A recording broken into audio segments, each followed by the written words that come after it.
Hey guys, it's Subsist68 here on Metal Couch, and today I have a special Blu-ray review for you. And it's a movie I've been wanting to review ever since it came out in the theaters, but I figured I'd wait till it came out on DVD and Blu-ray, and that movie is Tron Legacy. And this is a 3D Blu-ray copy, so I got a 3D TV, and I can get the most out of this Blu-ray. So inside, you get your Disney DVD copy, you get your 3D Blu-ray, you get your what I like to call regular Ray, and you have a digital copy of the movie. So, a bit about the Tron franchise. I'm sure everybody knows at this point what Tron is, what happened in the original film, and the events leading up to Tron Legacy. Tron, for its time back in the day, good old 1982, was a very groundbreaking film in terms of special effects. However, it was pretty much meh at the box office. It made a profit, but it wasn't too popular. It's been sort of an underground Disney movie, I guess you could say, until recently, where there have been announcing the sequel, which eventually happened into Tron Legacy, and then it kind of went huge. I mean, it's big now. I see Tron t-shirts almost everywhere I go. I even own a Tron t-shirt now, so it's a pretty big franchise now. So some things that I'm going to go over in this review, a little brief overview. I'm going to go over, you know, what you get in terms of features of this Blu-ray, a little bit about what I think of the critics' response to this movie is, and the visual effects, music, just a little bit go over in the special features. Special features that you do get on this 4-disc combo pack are you get the 3D version, of course, and you get The Next Day. That's the name of the featurette. It's called The Next Day Flynn Lives Revealed. And what that is that it's what happens directly after Tron Legacy in terms of the Flynn Lives viral campaign that happened before this movie's release. And I must say that I'm impressed. It really does set up the third movie well. And for those of you who didn't know, yes, a third movie has already been greenlighted and is already in pre-production. What else do you get on here? You get a thing called Disney Second Screen, which if you have a Blu-ray drive on your computer, you can pop the disc in and you get interactive featurettes while watching the movie. You get a first look at Tron Uprising, a Disney animated series, which is probably going to be a piece of garbage like what most of Disney is today. You get a music video for D-Resed by Daft Punk, written, produced, and performed by... I'll get to them later. I'm not finished with you, Daft Punk. Launching the Legacy, you uncover how the writers and filmmakers created this amazing story, which critics seem to think that is very mediocre. You get Disc Roars, which is a video showing the film creators and stars at Comic-Con trying to rile up the crowd to help record the crowd's cheering and even booing for the movie that you'll hear in the arena scenes of the film. And you get all the DVD bonus features, which the DVD has no bonus features. Which... Hang on, wait. Yeah, the DVD does have some bonus features, but they're already on... They were already listed on the Blu-ray list, so it's kind of contradictory. And you get a digital copy, of course, so you can watch it on your iPod, or you can put it on your Zune, or whatever portable device you have, as long as it supports the file format that they give you. So, a bit about the plot of this movie, which has divided so many people, fanboys, critics, casual viewers who can hardly even understand this movie in the first place. I have noticed a lot of critics talking trash about the plot of this movie, saying that it has little to do with the original movie and that it is a bad movie. For example, G4's Chris Gore, who does little DVD reviews on the live show Attack of the Show on G4, gave Tron Legacy a pass, that the movie was just flat out bad, and he said that the only thing good was the soundtrack. Well, frankly, when I think of Tron, I don't think of a good plot. Tron has never been about having a good plot. Sure, the plot, I think the plot's great. I think it's a good story. But when you think of Tron, you don't think of the greatest story ever told.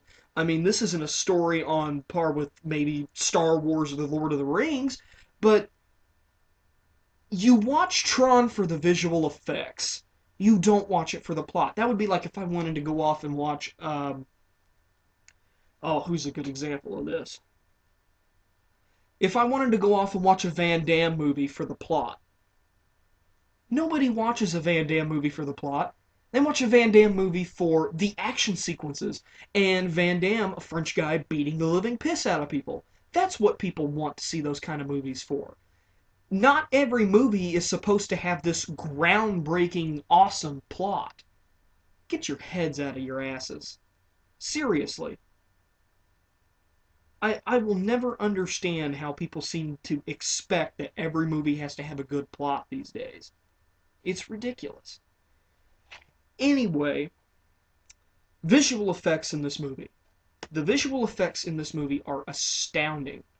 Jeff Bridges plays two characters in this film. He plays Kevin Flynn, which is one of the main protagonists of the film, and he also plays the main villain known as Clue.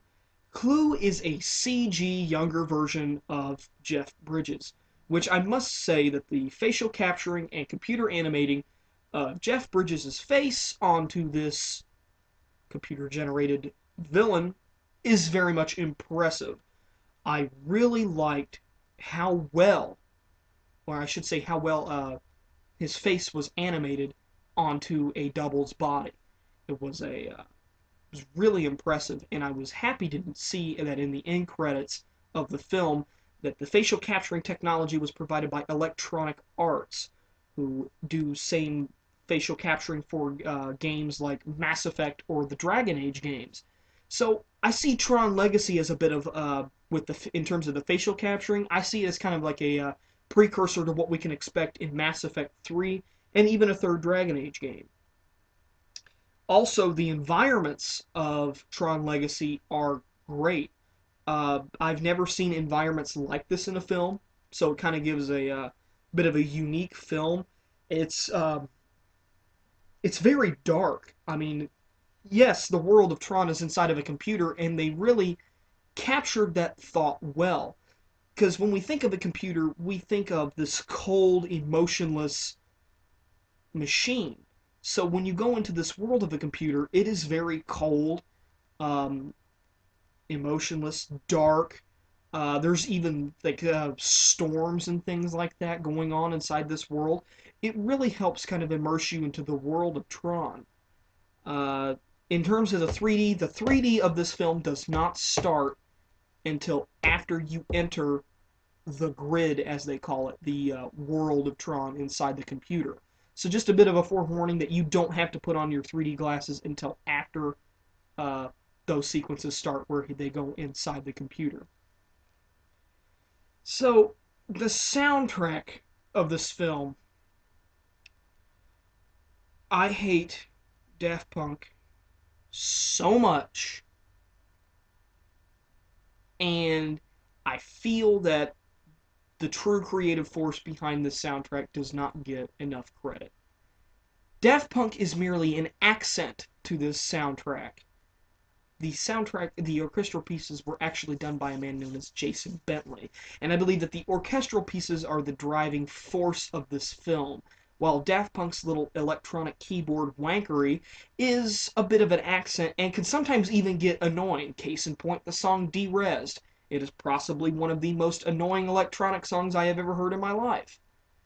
However, it does fit into the scene, and therefore I respect it. However, any of you who went out and bought this soundtrack to this film, what's wrong with you? I mean, this isn't some 1989 Batman soundtrack by Danny Elfman. Or is it? Anyway, I hate Daft Punk. Case closed. Let's move on. Overall, I'm going to give the Blu Ray 3D edition of this, I'm going to give it a 9 out of 10 in terms of content. There's a whole bunch here, a whole bunch of special features, and I'm sure that people would know a lot more about the special features if the critics would stop passing this movie up. This is a good movie. It's just that critics seem to think that, with the plot being a bit of a disarray, I guess you could say, to them, they think it's in a disarray. I don't know. I almost forgot to mention, though, that in the bonus features there are several Easter eggs. And these Easter eggs are essential, I would say, in watching. Because these Easter eggs help set up the third Tron movie so well. There is an Easter egg in this Blu Ray set that is just. I couldn't believe it when I saw it. But when I did see it, I was giggling like a little nerd at Comic-Con. Yeah, it was that good. Anyway, 9 out of 10 on terms of value. For the film itself, I'm going to give it an 8 out of 10. It's a pretty good movie. I enjoyed it. It's not perfect. Has some has a little bit of weak points to it, but otherwise it's a really good movie. But then again, you also have to think about the target audience of this film. The target audience is kids. I mean, this is a Disney movie. So, there's a big old Disney logo right there above the logo, it's made for kids. So, 8 out of 10 for the movie, 9 out of 10 for the Blu-ray. This is Subsist68 here on Metal Couch, and I'll see you on the grid. Did you hear what that guy said? He said Daft Punk sucks.